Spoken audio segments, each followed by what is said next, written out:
In this exercise tutorial, I'm going to be taking you through what's known as In this exercise tutorial drill, I'm going to be taking you through what's known as a combination exercise. This is where we put two individual exercises together to make one fluid movement. I'm using a resistance band here, and the two exercises I'm going to put together is the bicep curl and a neutral shoulder press.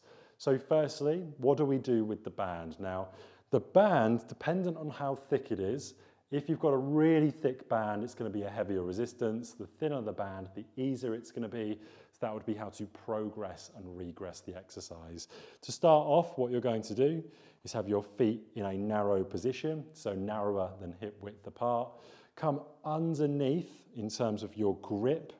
And what I want you to do is have the band, the resistance band, at shoulder width apart when you're grabbing it with your hands. So from this position, I've got my shoulders back, my elbows are locked into my sides, and just my elbows bend as I come up. I've got my palms facing up at this point.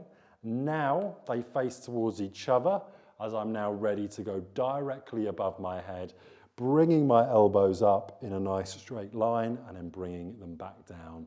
Again, I come into that palm up position as I relax the band down to my start position, keeping the palm up position as I come up, now palms facing each other and straight up. When I'm doing that switch between the palm up and in the palm facing each other position, what I'm doing with the band is I'm coming from this position to this position. Now you won't really be able to see that probably too well on the camera, but I've got the band here in between my thumb and my index finger. So that's how I've transitioned the band to be able to then come straight up. Now the progression of this, of course, is to make the band thicker, to do more repetitions, or to slow the exercise down. Once you've done both the bicep curl and the shoulder press and you've returned back to your start position, that would be one repetition, and you're going to be doing this for your desired amount of sets and reps.